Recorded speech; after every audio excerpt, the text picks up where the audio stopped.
예레미야서 33장 1절부터 13절 말씀 오늘 본문으로 묵상합니다. 32장과 연결되는 내용이라고 오늘 1절이 밝히고 있습니다.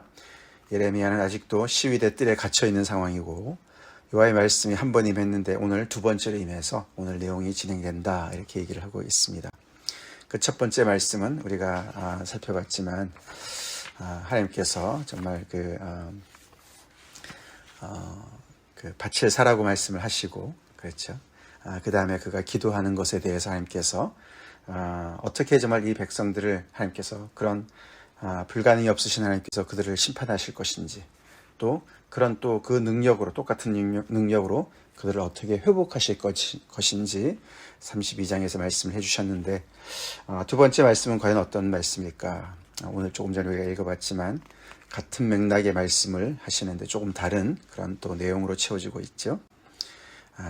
2절에 이렇게 말씀하십니다. 이 모든 것들을 행하시는 그 하나님이 어떤 분이시는가를 먼저 밝힙니다. 그렇죠? 이 하나님은, 이 남유다가 지금 이렇게 우습게 여기는 이 하나님은 한때는 그들에게 정말 가장 최고의 자리에 계셨고, 그들의 하나님 되셨고, 그들의 아버지 되셨고, 그들의 모든 것이 되셨던 그 하나님은 일을 행하시는 하나님이시고 그것을 만들며 성취하시는 여호와다. 그 이름이 여호와다, 야훼다, 그렇게 밝히시면서 이 남유다가 지금 정말 그렇게 참 업신여길 정도로 그렇게 정말 이방을 섬기고 하나님의 말씀에 두려워 떨지 않는 그런 것들을 다시 한번 당신이 누구신지를 밝히시는 것이죠. 이 하나님께서 일을 행하시고 그것을 만들며 성취하신다. 정말 불가능을 가능케 하시는 그런 하나님을 이렇게 그렇게 표현하고 있습니다. 마치 창조의 역사를 행하시듯이, 또 출애굽의 역사를 행하시듯이 하나님께서는 만드시고 능히 성취하시는 분이시죠. 그것을 이루시는 분이시죠. 그런 하나님께서 말씀하신다. 그분이 이와 같이 이르신다. 그러면서 구체적으로 3절에 너는 내게 부르짖으라. 내가 내게 응답하겠고 내가 알지 못하는 크고 은밀한 일을 내게 보이리라. 그렇게 선포하시는 것이죠. 먼저.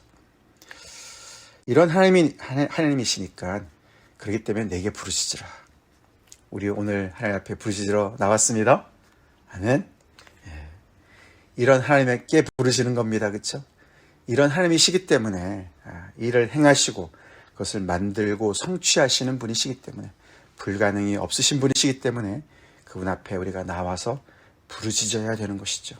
그럴 때 하나님께서 응답해 주시겠다 말씀하시고, 그 하시는 응답의 그 정말 그 기본적인 그런 틀은 우리가 알지도 못하고 생각하지도 못하고 꿈꾸지도 못했던 모든 것들을, 크고 은밀한 것을 능히 행하시는 그런 분이시고 행하실 것이라고 말씀하십니다. 그래서 기도의 자리는 정말 엄청난 그런 정말 축복의 자리인 것이죠. 우리가 우리의 생각으로 하나님을 제한하지 맙시다. 우리의 경험으로 제한하지 말고 세상의 어떤 그런 모든 그런 정말 그런 조그만 그런 틀로 하나님을 제한할 수가 없는 것이죠. 하나님께서 정말 이들이 알지 못하고 크고 은밀한 그 일이 뭘까? 그것이 바로 오늘 본문을 채우고 있습니다.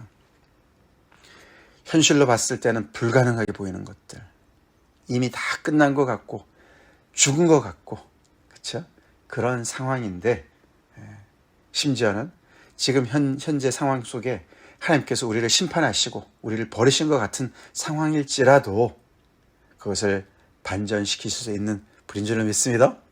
그 얘기가 바로 내가 알지 못하는 크고 은밀한 일을 하나님께서 보여주시는 것이 바로 약속된 오늘 본문의 말씀이죠.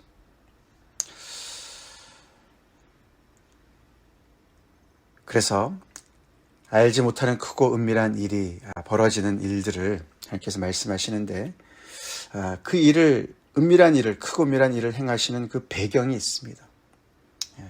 그 출발점이 있어요. 그렇죠? 그 출발점. 우리가 아브라함과 사라의 경우에는 불임의 문제였습니다. 그렇죠? 그런 그 부부에게 오셔서 그들이 알지 못했던 크고 은밀한 일을 뭐라고 말씀하셨습니까? 아들을 주실 거다. 후사를 주실 것이다. 너희를 통해서 큰 민족을 이룰 것이다. 모든 만민들이 너희를 통해서 복을 얻게 하실 것이다. 어마어마한 말씀을 하시는 하나님이시죠. 대대로 종살이하는 이스라엘 백성들한테, 그렇죠? 내가 너희를 광야로 이끌어내서 너희가 하나님을 예배하는 그런 백성으로 내가 삼을 것이다.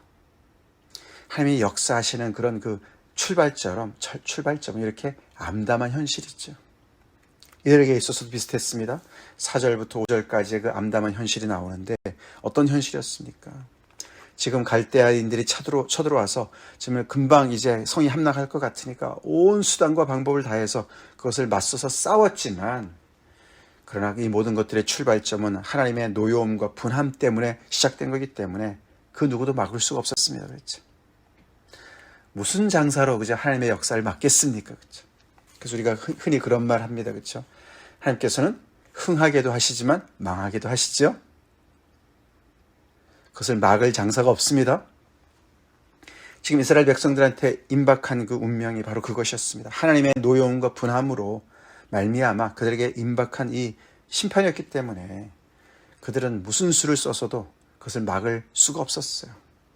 그래서 그 성에 온갖 정말 그 사람들의 시체로 가득하게 채웠는데, 그것은 이유는 그들의 모든 악행 때문에 그랬고, 또 그것 때문에 내가 내 얼굴을 가렸기 때문에, 그래서 내가 이 성을 돌보지 아니하였기 때문에 그런 참혹한 현실이 벌어지고 있는, 그것이 바로 출발점이었습니다.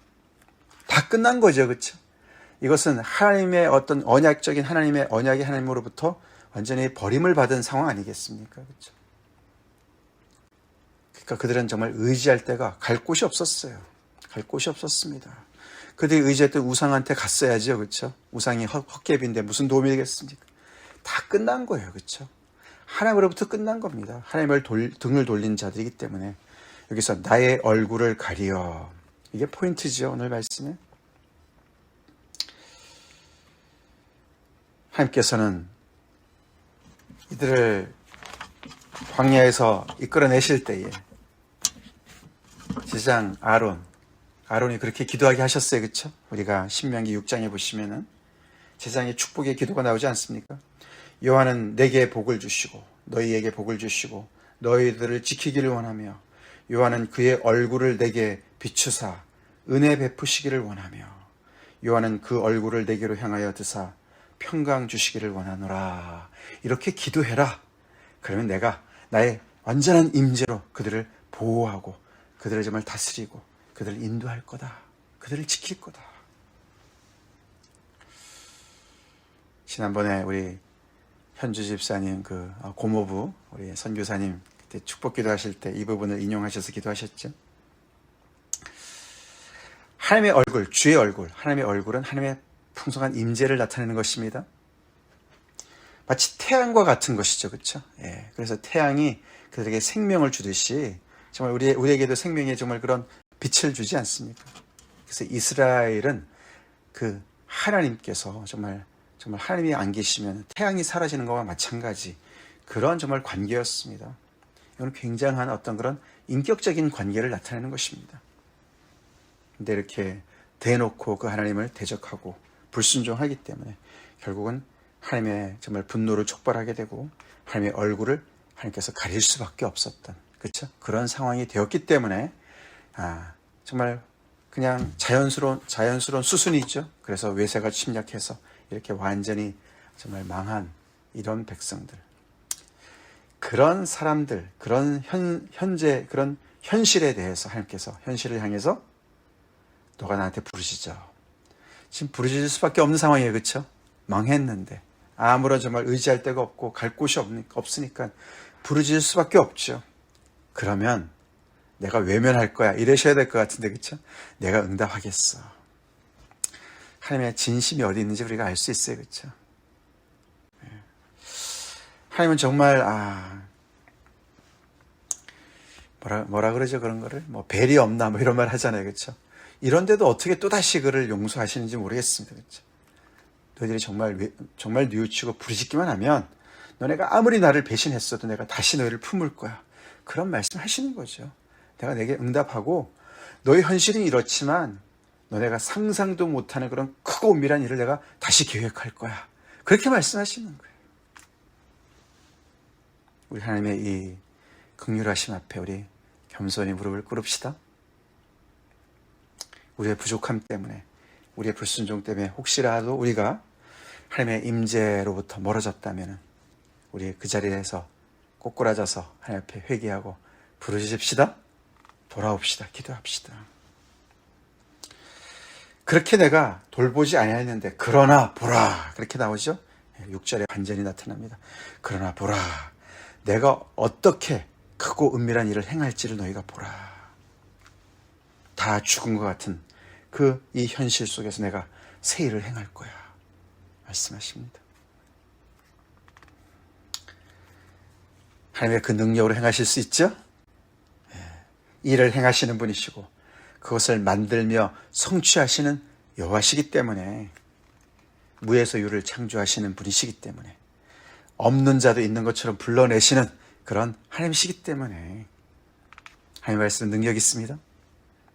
그러나 보라, 내가 이 성읍을 치료하며 고쳐 낫게 하고 평안과 진실이 풍성함을 그들에게 나타낼 것이다. 완전히 내가 새롭게 모든 새 일을 행할 것이다. 가장 먼저 나오는 단어가 치료하고 고쳐 낫게 할 것이다. 스스로 할 수 없는 일을, 완전히 그냥 망가진 이들, 완전히 그냥 불치병에 걸려있는 이 백성들을 다시 완전히 새롭게 고쳐 싸매시고 치유해 주실 거라고 말씀하십니다. 그리고 평안이 없고 전쟁밖에 없고, 그렇죠? 죽음밖에 없는 그들에게, 그리고 거짓밖에 없는 그들에게 평안과 진실함이 풍성하게 그렇게 채워줄 것이라고 말씀하십니다. 그리고 끌려간 유다의 포로와 이스라엘의 포로까지 다 돌아오게 하셔서 처음과 같이 세울 것이다. 할렐루야. 그리고 그들의 범한 모든 죄와 죄악에서 그들을 정하게 하고 내게 범하여 행한 모든 죄악을 사할 것이라고 말씀하십니다.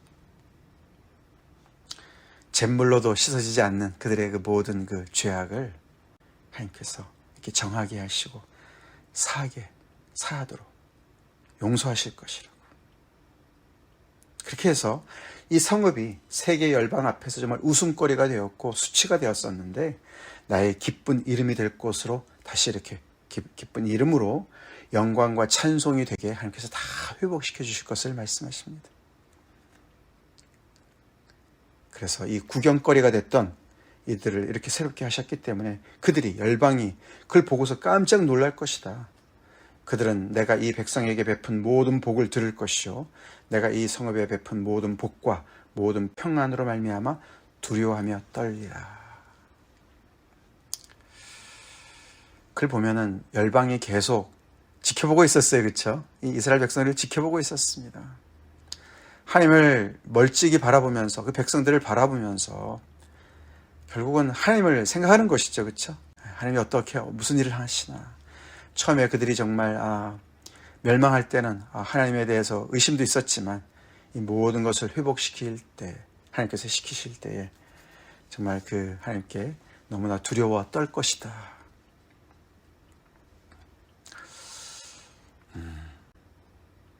어마어마한 말씀이죠. 그리고 또 몇 절입니까? 10절 11절에 또 다른 그런 각도에서 또 똑같은 말씀을 하고 있습니다. 그렇죠? 앞에서는 전쟁 때문에 완전히 그냥 폭삭망하는 그런 정말 그 상황, 그것을 하나님의 노여움과 분함으로 그렇게 정말 허락하신 그런 이야기인데, 그 다음에 여기 10절 11절에는 그런 상황 때문에 사람들이, 그 땅이 황폐해져서 없는 게 많아졌습니다. 그렇죠? 사람도 없고 짐승도 없고, 또 다시 사람도 없고 주민도 없고 짐승도 없고, 없는 것이 5번 그렇게 반복된 그런 성읍들에, 그런 예루살렘 거리에 하나님께서 새 일을 어떻게 행하십니까? 즐거워하는 소리, 기뻐하는 소리, 신랑의 소리, 신부의 소리 다 회복시켜 주실 것을 말씀하십니다. 그리고 더 나아가서는 만군의 여호와께 감사하라. 여호와는 선하시니 그 인자심이 영원하다 하는 그 찬송의 소리, 또 여호와의 성전에서 감사제를 드리는 자들의 소리, 이런 소리들이 다 넘쳐나도록 그 황폐했던 땅, 적막한 땅을 다 채울 거라고 말씀해 주시는 것이죠. 그렇게 그런 소리가 다시 회복되는 이유는 내가 이 땅에 포로를 돌려보내어 지난 날처럼 되게 할 거기 때문에, 같은 패턴이죠. 패런으로 그런 출발점, 아무것도 없는 그런 상황 속에서 다 빼앗기고 다 정말 상실된 그런 상황 속에서 하나님께서 완전히 처음보다도 더 넘치도록 채우시는, 죄악이 있는 곳에 은혜가 더 넘치는 그런 은혜를 부어주시는 것을 말씀해 주시는 것이죠. 하나님 정말 능히 이를 행하실 줄로 믿습니까?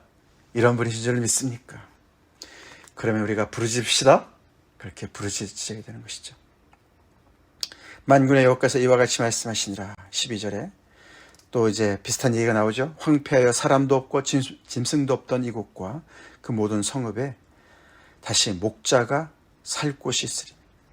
그의 양떼를 눕게 할 것이다. 그래서 이 목자가 양떼들을 치는 그런 정말 목가적인 그런 표현을 합니다. 산지의 성읍들과 평지의 성읍들과 네겝의 성읍들과 베냐민의 땅과 예루살렘 사면과 유다의 성읍들과 양 성읍들에, 그렇게 7군데 전체에 그 얘기는 그 땅 전부의 그런 뜻이죠. 양떼가 다시 계수하는 자의 손 아래로 지나리라. 평온한 것과 일상이 회복되는 것과, 이것이 되려면은 정치가 안정이 돼야 되고 사회가 안정이 돼야 되고, 그렇죠? 그런 경제 시스템이 기반이 다 회복돼야 되는 거 아닙니까? 그렇죠? 그래서 이런 평안한 일상이 회복되는 그런 그림을 그렇게 다른 각도에서 말씀해 주는 거죠. 이 모든 것들이 다 회복이 될 것이다 라고 말씀하십니다. 너는 내게 부르짖으면 내가 응답하겠고 내가 알지 못하는 크고 비밀의 일을 내가 이렇게 이룰 것이다 라고 말씀하십니다.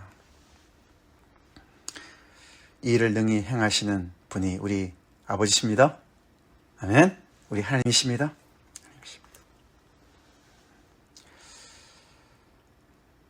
우리의 생각하는 것이나 구하는 것 이상으로 넘치도록 능히 하시는 하나님이시죠?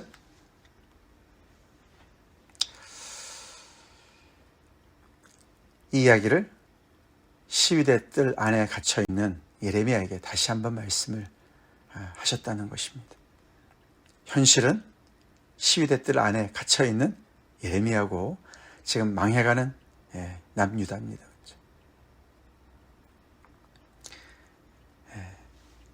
그게 현실이에요. 그렇죠? 그 현실 속에서 하나님의 이 소망의 메시지를 받고 이 소망의 메시지를 전하는 예레미야를 우리가 또 다시 한번 생각해 봅시다. 그래서 그 메시지를 가지고 현실에서 살아야 됩니다. 그렇죠? 현실 속에서 살아야 돼요. 그 현실 속에서 반대로 생각하는 사람들에게 이 메시지를 전해야 됩니다.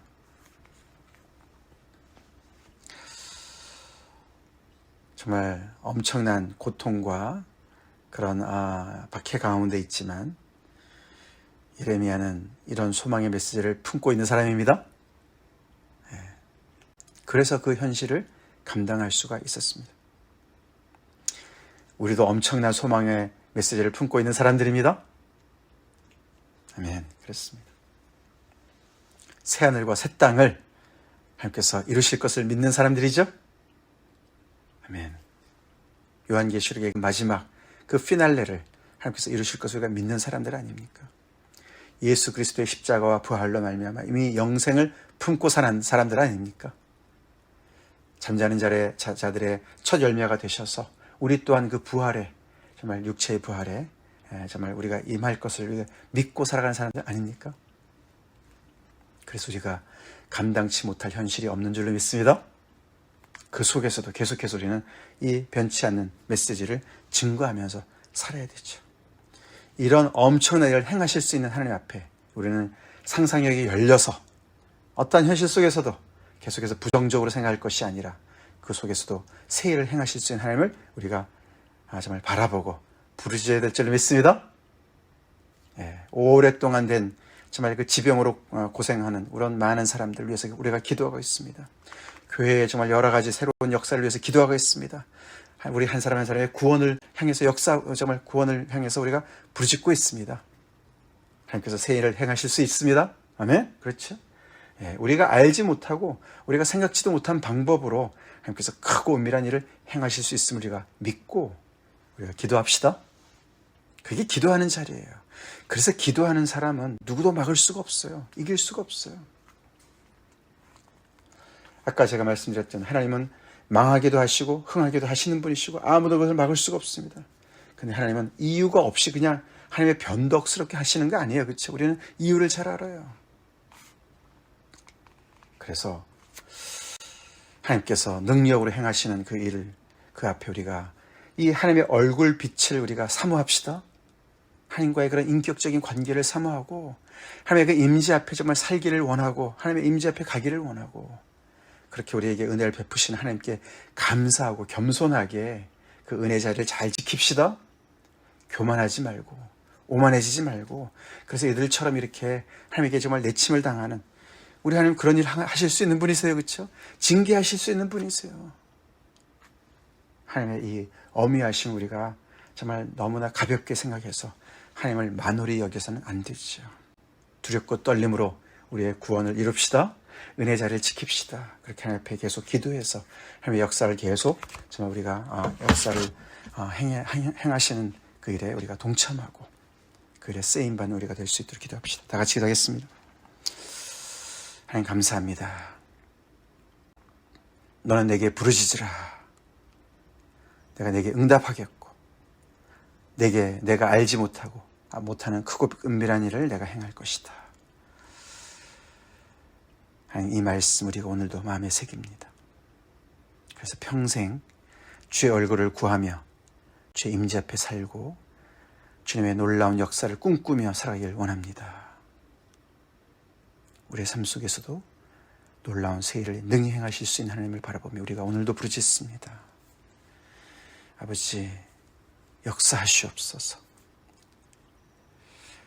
아버지 주의 놀라운 하나님의 나라가 이 땅에 임하길 간절히 기도합니다.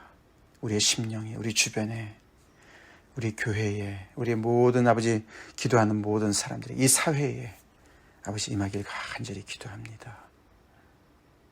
새하늘과 새 땅을 꿈꾸며 오늘도 아버지 우리의 척박한 현실 속에서 믿음으로 승리하기 원합니다. 새 힘 주시고 그렇게 우리 한 사람 한 사람을 이 교회를 세워주시옵소서. 기도하는 사람들로 인도해 주시옵소서. 우리의 기도가 응답의 놀란 아버지 정말 아버지 그런 역사하는 힘이 많은 그런 기도가 되게 하여 주시옵소서. 예수님 이름 받들어 간절히 기도 올려옵나이다. 아멘.